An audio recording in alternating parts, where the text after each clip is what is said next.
Praise the Lord. जय मसीह की। The Lord wings ministry में आज एक बार फिर से मैं आपका स्वागत करती हूँ। जब हम किसी से फ़ोन पर बात करते हैं तो हम सामने वाले की भी सुनते हैं और दोनों का समय आता है। सुनने वाला जब सुनता है तो बोलने वाला बोलता है, जब बोलने वाला बोलता है तो सुनने वाला सुनता है।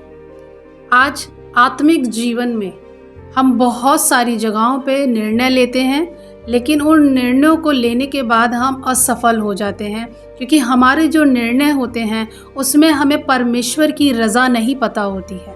हमें नहीं पता होता है कि परमेश्वर हमारी उस योजना में अपनी योजना शामिल करना चाहते हैं या नहीं चाहते हैं। परमेश्वर के वचन में लिखा हुआ है भजन संहिता 5 और उसकी 3 में, यहाँ दाऊद कहते हैं, है यहोवा भोर को मेरी वाणी तुझे सुनाई देगी और मैं भोर को प्रार्थना करके तेरी बाट जोहूँगा।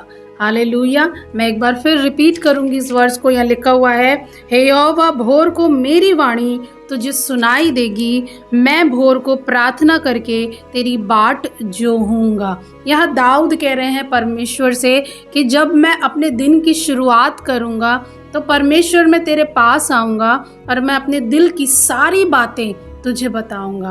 मैं अपनी सारी योजनाएं तुझे बताऊँगा। मैं अपने सारे डिसीजंस तुझे बताऊँगा। मैं अपनी सारी चिंताएं तुझे बताऊँगा। और उसके बाद लिखा है सेकंड लाइन में, मैं भोर को प्रार्थना करके तेरी बाट जोहूँगा।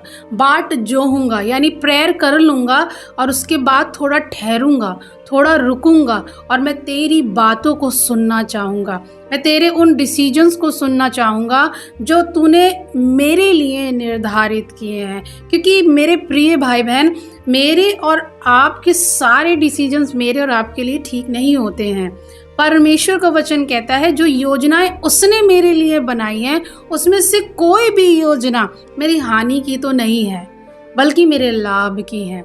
हालेलुया। और परमेश्वर का वचन बताता है जब तक मैं और आप परमेश्वर की बाट नहीं जोहेंगे, परमेश्वर के जवाब का इंतज़ार नहीं करेंगे, तब तक मैं और आप हमेशा और हमेशा गलत डिसीजंस लेते रहेंगे। दाऊद बड़े क्लियरली हमें समझाने की कोशिश कर रहे हैं कि जब वो भोर को उठते हैं तो वो प्रार्थना करते हैं, और वहाँ लिखा हुआ है प्रार्थना करके बाट जोहूँगा।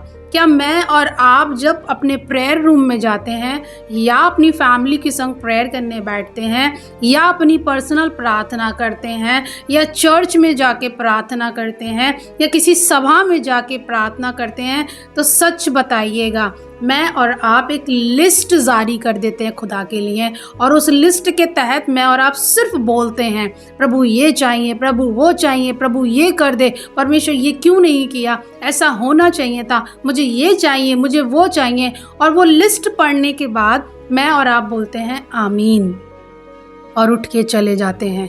जिस कमरे में आपने ये लिस्ट खोली या जिस भवन में आपने ये लिस्ट खोली या जिस ग्रुप में आपने ये लिस्ट खोली और आप आमीन करके वहाँ से चले गए, तो जब आप उस जगह पर आए थे उस समय की जो स्थिति आपकी थी, आप वापस जब उस जगह गए वो स्थिति आज भी बरकरार है। क्यों? क्योंकि प्रार्थना करने के बाद मैं और आप उसकी बाट नहीं जोते, मैं और आप इंतज़ार नहीं करते कि उसका क्या डिसीजन आएगा।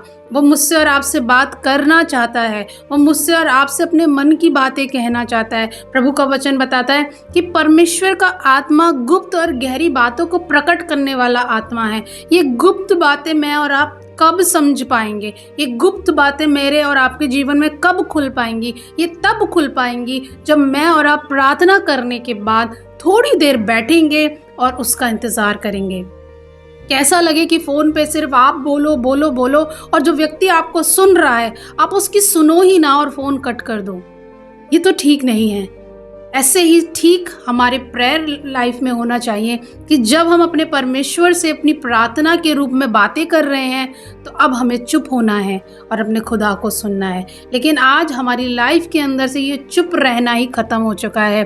परमेश्वर ने जब इज़राइलियों को मूसा के संग मिस्र से निकाला था तो एक जगह लिखा हुआ है कि मूसा ने इज़राइलियों से कहा कि तुम इतना काहे बुड़बुड़ा रहे हो, तुम इतनी बातें क्यों कर रहे हो। मूसा ने कहा चुप हो जाओ और चुपचाप खड़े खड़े उसकी नजात के काम देखो। मैं और आप चुप नहीं हो रहे हैं, मैं और आप सिर्फ प्रार्थना में अपनी लिस्ट जारी कर रहे हैं, मैं और आप अपनी ऑर्डर्स परमेश्वर को दे रहे हैं, लेकिन उसकी क्या रजा है, वो क्या चाहता है, मैं और आप सच में आज उसे सुनना नहीं चाह रहे हैं। आज मेरे और आपकी लाइफ में इतना शोर है, इतना शोर है कि मैं और आप उसको नहीं सुन पा रहे हैं। वो मुझसे और आपसे बातें करना चाहता है, जैसे दाऊद कह रहे हैं, जब वो भोर में बैठते होंगे तो प्रभु से अपनी बातें कहते होंगे एक मित्र के समान, और फिर चुप बैठकर अपने परमेश्वर के उस जवाब का इंतज़ार करते होंगे जिस जवाब के द्वारा उनका जीवन बदल गया। प्रभु आज आपसे और मुझसे बात ही करना चाहते हैं। जब कभी आप प्रार्थना करने जाएं, थोड़ी देर रुकिएगा, सब्र के संग बैठिएगा, धीरज के संग बैठिएगा और उसका इंतज़ार कीजिएगा। वो बाप है मेरा और आपका, मुझसे और आपसे कुछ कहना चाहता है। इंतज़ार करिएगा उस पिता की आवाज़ का जो मुझसे और आपसे कुछ बोलना चाहता है। प्रभु आप सबको बहुत आशीष दे। आमीन। अगर आपकी कोई प्रेयर रिक्वेस्ट है, अगर आप काउंसलिंग चाहते हैं या फिर आप हमारी इस सेवा से जुड़ना चाहते हैं तो आप दिए गए नंबर पर हमसे कांटेक्ट कर सकते हैं।